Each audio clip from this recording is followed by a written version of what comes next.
Hello guys, welcome back to our YouTube channel. आज हम बात करेंगे रीऑर्डर पैराग्राफ्स की, जो पीटी में रीडिंग सेक्शन का एक इंपॉर्टेंट क्वेश्चन है।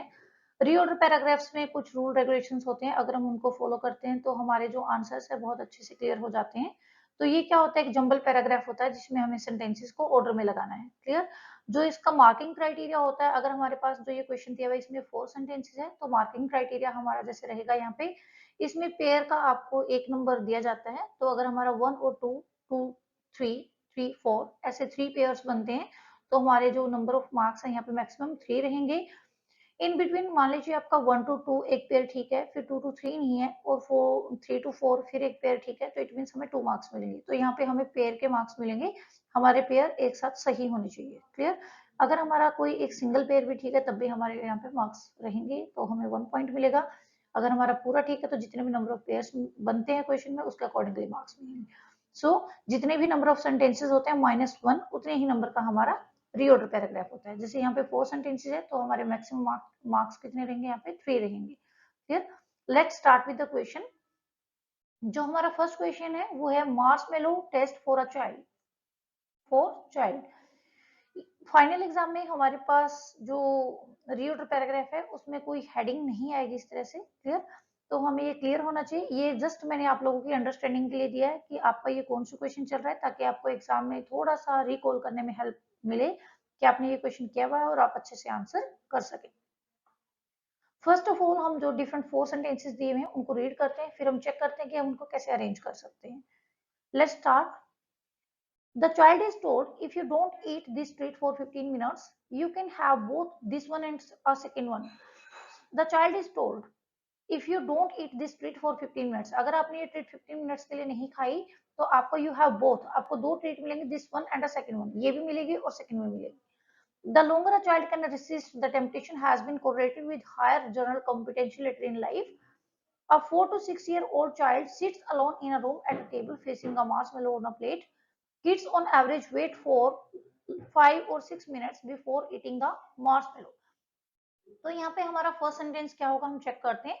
पहले सेंटेंस में कहा गया है इफ यू डोंट ईट, अगर आप ये नहीं खाते हैं 15 मिनट्स तक। क्या नहीं खाते हैं, क्या दिया हुआ है अभी क्लियरली नहीं पता है। तो यहाँ पे वो कहते हैं कि आपको एक ये भी ट्रीट मिलेगी और सेकंड वन भी मिलेगी। देन नेक्स्ट है द लोंगर चाइल्ड, जितने लंबे टाइम तक एक बच्चा रेसिस्ट का मतलब होता है अपने आप को रोकना।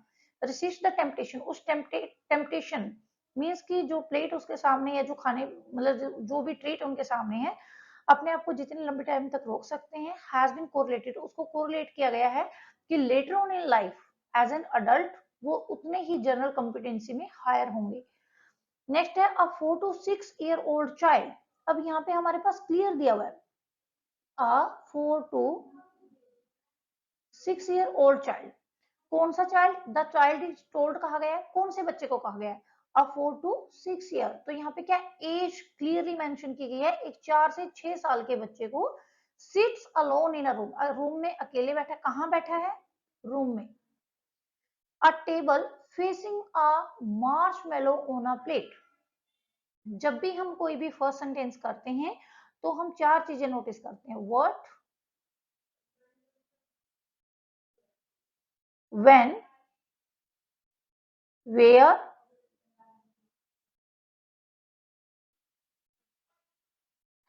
and who। First of all what, किसी चीज की कोई भी बात हो। व्हेन टाइमिंग दिया हुआ हो, टाइमिंग 1970 सीन्स 4 कुछ भी ऐसा दिया हो। वेयर लोकेशन दी हुई हो।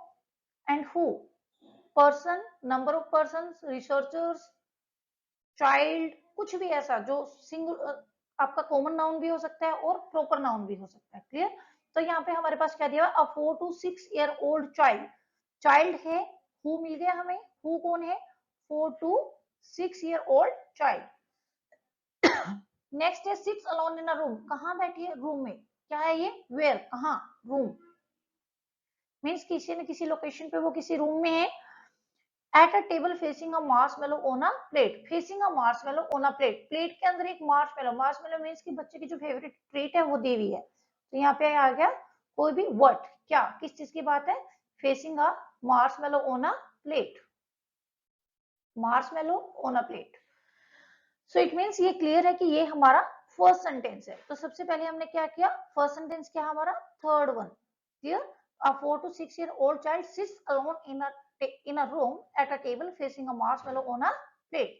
और सेकंड सेंटेंस अभी हमने रीड किया था, the child is told if you don't eat this treat means facing a marshmallow on a plate, marshmallow on a plate, और यहाँ पे इसी चीज को क्या कहा गया है, दिस ट्रीट।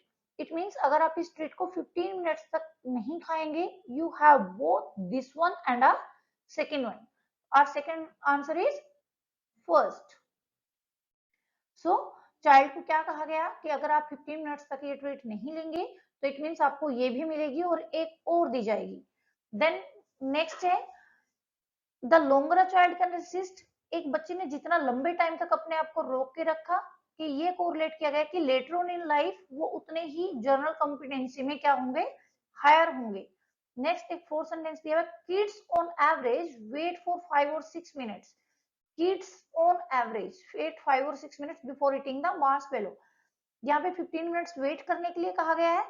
वेट जब वो बच्चे कर रहे थे तो kids on average, average kids means कि अगर वो 15 है, 20 है, 30 है, नंबर ऑफ किड्स जितने भी हैं, कुछ बच्चे 5 और 6 उन्होंने कहा ऑन एवरेज इतना टाइम वेट कर पाए। कुछ चाइल्ड जो हो सकते हैं वो हो सकते हैं कि वो कुछ चिल्ड्रन ने 15 के 15 मिनट्स भी वेट किया, कुछ ने 10 मिनट्स वेट किया, कुछ ने 2 मिनट्स वेट किया, और कुछ हो सकते हैं जिन्होंने वेट ही ना किया हो। So it depends on child to child. So यहाँ पे किड्स ऑन एवरेज, जो एवरेज नंबर ऑफ किड्स थे उन्होंने क्या किया, 5 और 6 मिनट्स वेट किया बिफोर ईटिंग द मार्शमेलो, ये टाइमिंग दिया हुआ है। सो नेक्स्ट था, सो एज अ रिजल्ट क्या निकला, the longer a child can resist, जितने लंबे टाइम तक एक बच्चे ने अपने आप को रोक के रखा, the temptation has been correlated, जो टेम्पटेशन है उसको कोरिलेट किया गया with higher general competency later in life. Then 2, so first of all क्या आएगा, a 4 to 6 year old child sits alone in a room at a table facing a marshmallow on a plate, this is our first sentence. Then second, the child is told if you don't eat this treat for 15 minutes you can have both this one and a second one, this is our second sentence. Then kids on average wait for 5 or 6 minutes before eating the marshmallow, this is our third. And last sentence, the longer a child can resist, यहाँ पे हमारा result आ गया, the longer a child can resist the temptation has been correlated with higher general competency later in life. So our final answer is 3, 1, 4, 2।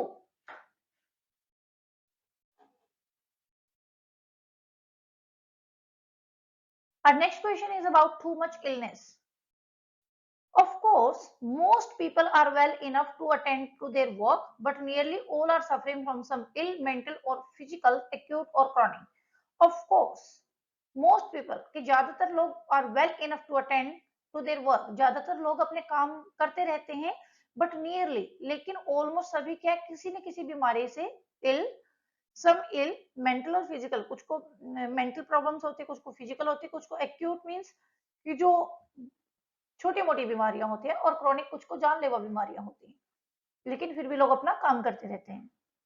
We are losing every year a vast army of individuals, कि हम हर साल एक vast army of individuals को खो रहे हैं who are in their productive prime, means कि जो लोग अपने प्रोडक्टिव प्राइम में हैं, प्रोडक्टिव प्राइम मीन्स कि जो लोग आउटपुट दे रहे हैं, जो काम कर सकते हैं, जो मतलब अपनी लाइफ में बिल्कुल सही है, यंग एज में है, तो हम उनको वास्ट आर्मी ऑफ इंडिविजुअल्स को लूज कर रहे हैं। थर्ड दिया हुआ है, it is natural to be healthy, कहते हैं ये नेचुरल फिनोमेना है कि हमें हेल्दी होना चाहिए, but we have wandered so far astray that disease is the rule and good health the exception, लेकिन हम एक इस तरह के इन्वायरमेंट में रहते हैं जहाँ पे डिजीज तो एक रूल हो गया है, और जहाँ पे गुड हेल्थ तो एक क्या है, एक्सेप्शन हो गया है। मीन्स की गुड हेल्थ सभी को पता है कि एक्सरसाइज करना चाहिए, फिट रहना चाहिए, बट फिर भी वो क्या है, एक्सेप्शन बनता जा रहा है। The average individual is less value to himself, जो एवरेज इंडिविजुअल है उसकी वैल्यू खुद के लिए, फैमिली के लिए और सोसाइटी के लिए देन ही कुड बी, जितनी हो सकती थी उतनी नहीं रही क्योंकि बीमार है।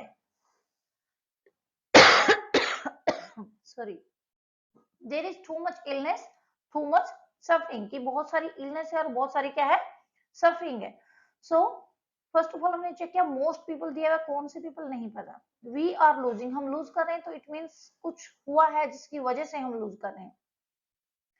It is natural to be healthy, yes definitely it is natural, कहते ये नेचुरल है कि हमें हेल्दी होना चाहिए, but we have wandered so far astray that disease is the rule and good health is the exception. जैसे हमने बात की थी पहले कि व्हाट, व्हेन, वेयर, हु, हम चार चीजें चेक करते हैं। First of all it is natural to be healthy, कि हमें हेल्दी होना चाहिए, बट वी हैव वंडर्ड, कौन, हु कौन है यहाँ पे, वी मीन्स कि नंबर जो लोग हैं, हु मीन्स किसको रिप्रेजेंट कर रहे हैं, हमें खुद, सभी लोग। We have wandered so far astray that disease is the rule, what, किस चीज की बात है, डिजीजेस की बात है, और जो गुड हेल्थ है वो एक्सेप्शन होता जा रहा है। क्लियर? सो हमारे पास व्हाट भी है, हु भी है। क्लियर? और नेचुरल टू बी हेल्दी की नेचुरल फिनोमेना है कि हमें हेल्दी होना चाहिए, but we have wandered so far astray, लेकिन हम इस चीज से बिल्कुल दूर है, क्योंकि आज डिजीज क्या एक रूल हो गया है और गुड हेल्थ क्या हो गया है, एक्सेप्शन हो गया है। So our first sentence is third one. Clear? So it is natural to be healthy, but we have wandered so far as to that disease is the rule and good health is the exception. Then क्यों है ऐसा? Second sentence में how and why means कि disease is the rule and good health is the exception, ऐसा क्यों है और कैसे है, उस चीज को डिस्कस करेंगे। देन फर्स्ट सेंटेंस रीड करते हैं। Of course, most people are well enough to attend their work, but nearly all are suffering from some ill, mental, physical, acute or chronic.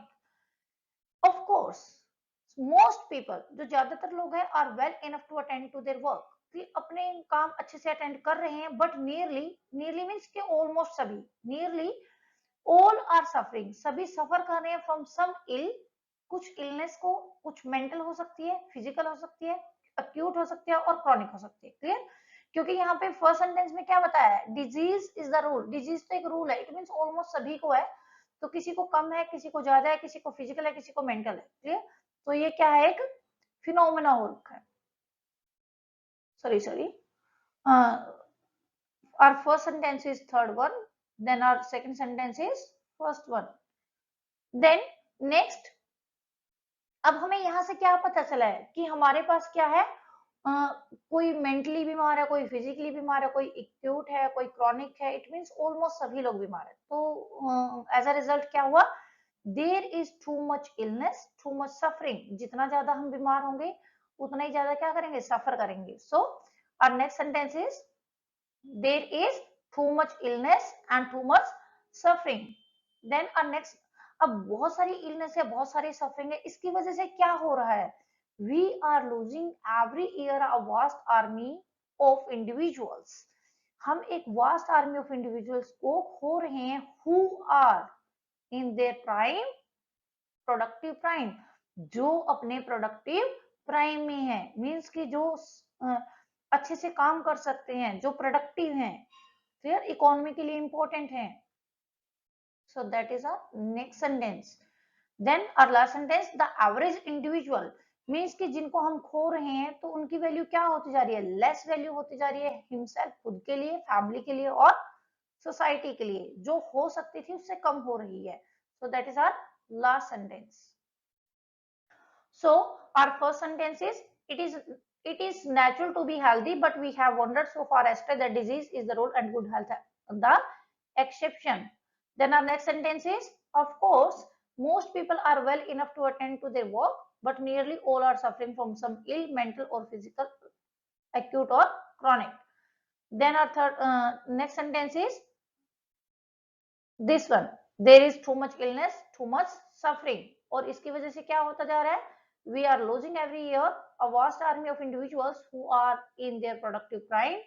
And then our last sentence, the average individual is less value to himself, to his family and to society than he could be. So our final answer is, first is it is natural to be, then second is of course, third one there is too much illness, too much suffering, then we are losing every year a vast army of individuals, and the last sentence is the average individual.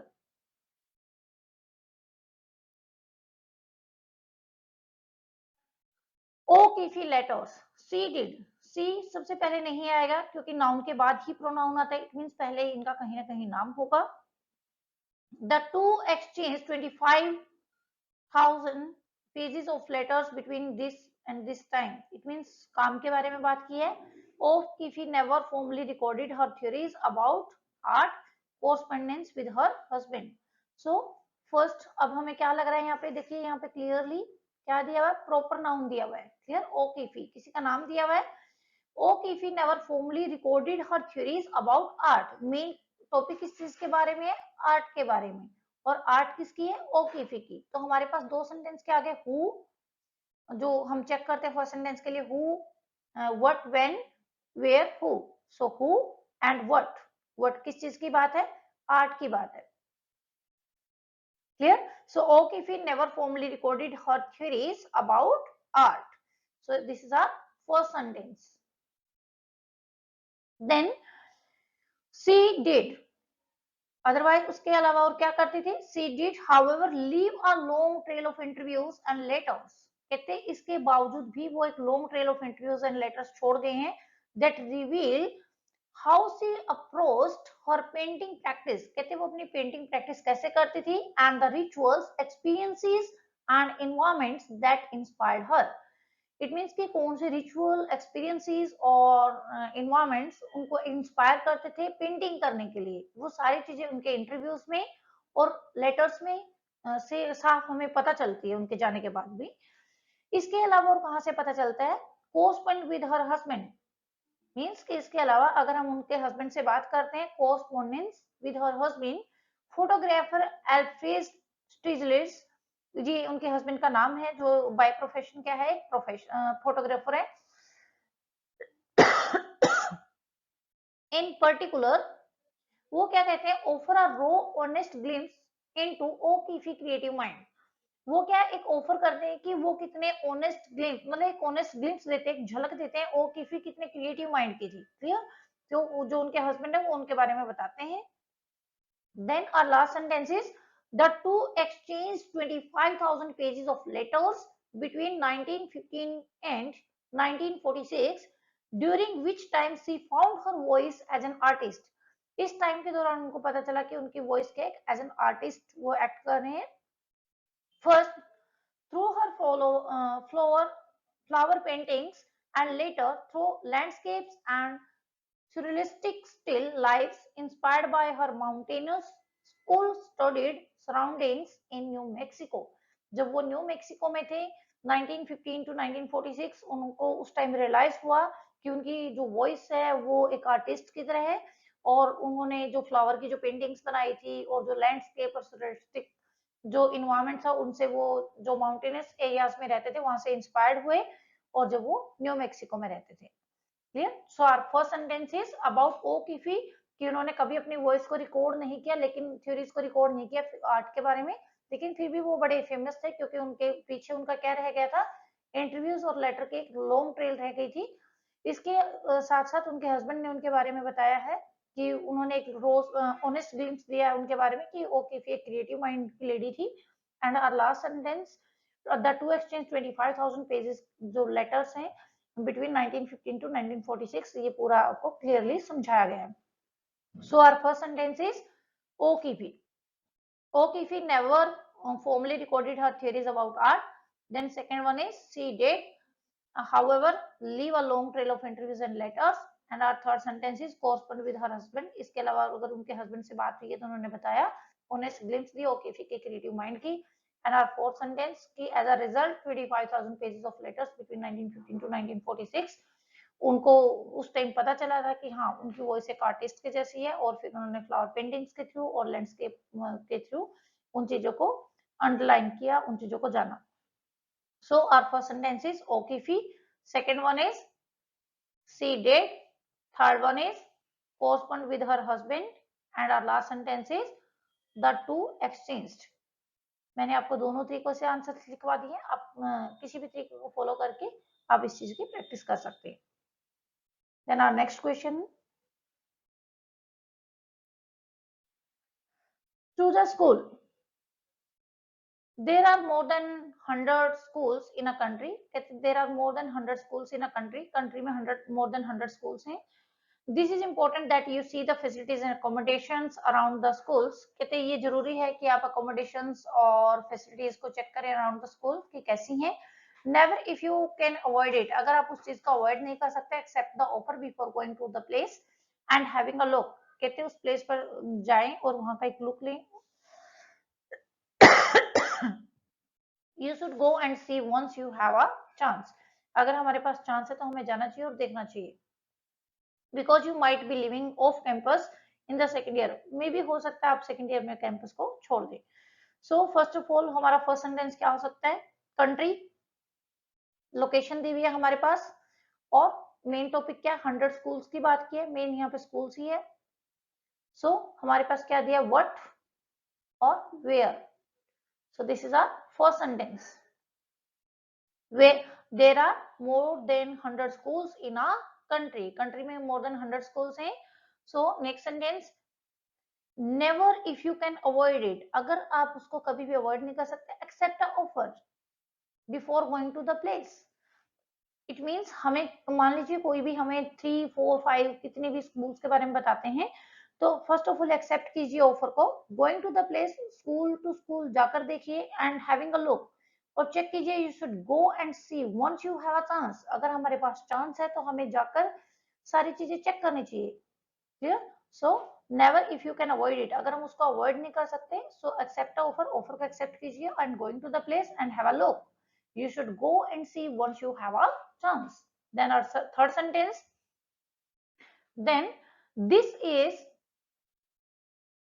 is important that you see the facilities accommodation around the school. This is important क्योंकि ये जरूरी है. that you see, हम देख सकते हैं वहां जाकर प्लेस पे फैसिलिटीज क्या है, accommodation कैसा है स्कूल में. Then our last sentence, because you might be living off campus in the second year. हो सकता है आप सेकेंड ईयर में क्या है कैंपस को छोड़ दें. So our first answer is, अगर हम जो सीरीज हमारे पास पहले दी उसके अकॉर्डिंगली करते हैं, first answer is first. There are more than 100 schools in a country. Then our third sentence, never if you can avoid it, accept the offer before going to the place and having a look. You should go and see once you have a chance. Then this is important that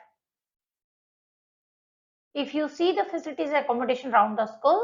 And our last sentence, because you might be living off campus in the second year. So our right answer is 1, 3, 2, 4. First of all, there are more than 100 schools in the country. Second, never if you can avoid it, accept the offer before going to the place and having a look. You should go and see once you have a chance. Then our next sentence, this is important that you can see the facilities and accommodations around the school. And the last sentence, because you might be living off campus in the second year. Then our next question is about Ethiopian runner. He began. He दिया हुआ है तो it means हमारा ये first sentence नहीं है. So he. It again first sentence नहीं है. Dr. Pitsladis. Yes. यहाँ हो सकता है but let me check. He no. He concluded no.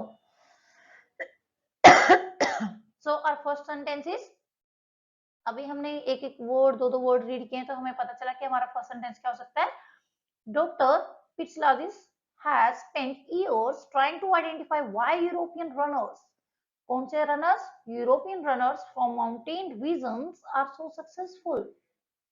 Means कि डॉक्टर पिचलादिस ने काफी साल ये चीज आइडेंटिफाई करने में लगाया कि क्यों European runners from the mountain regions are so successful, कि जो यूरोपियन रनर्स हैं वो माउंटेन रीजन में इतने सक्सेसफुल कैसे हैं.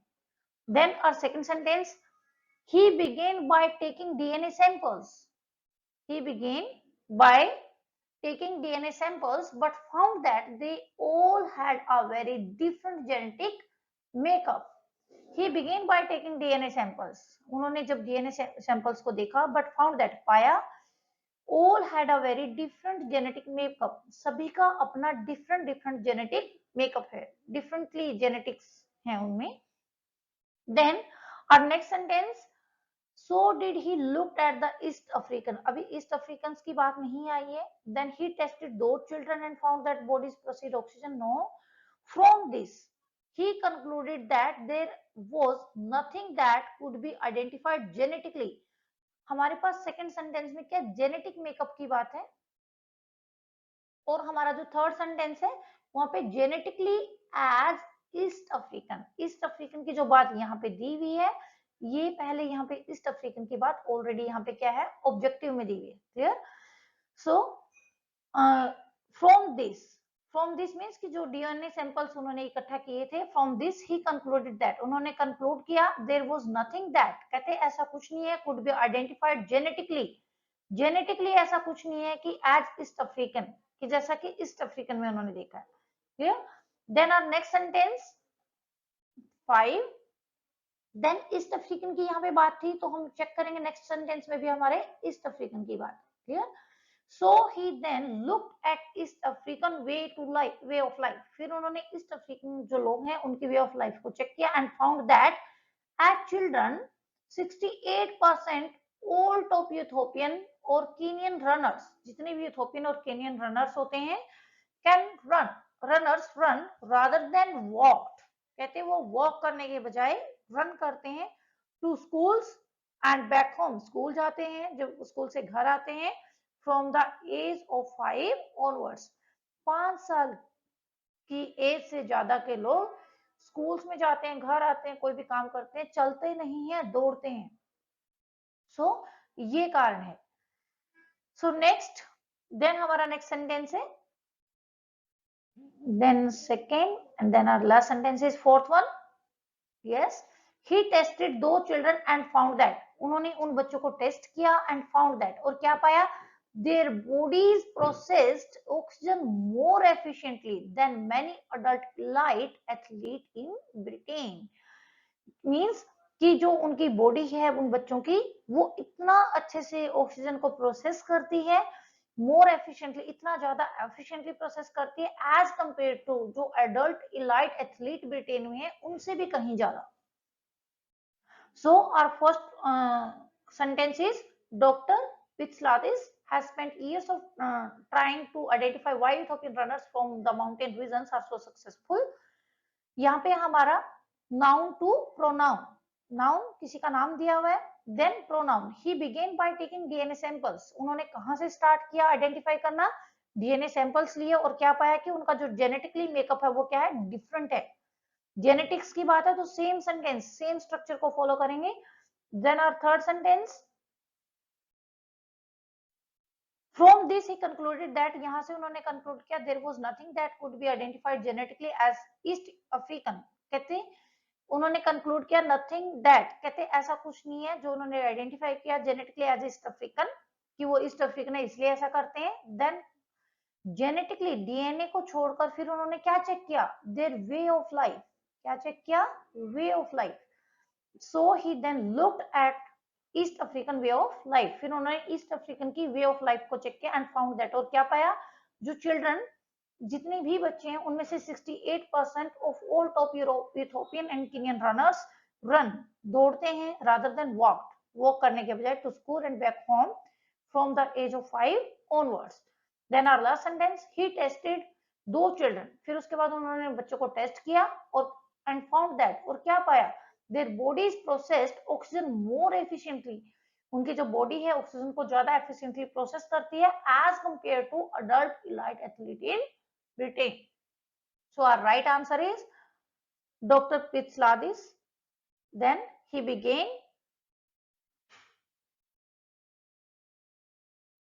Dr. Pitsladis. Then he began. Then from this, then so he then looked. And our last answer is he tested.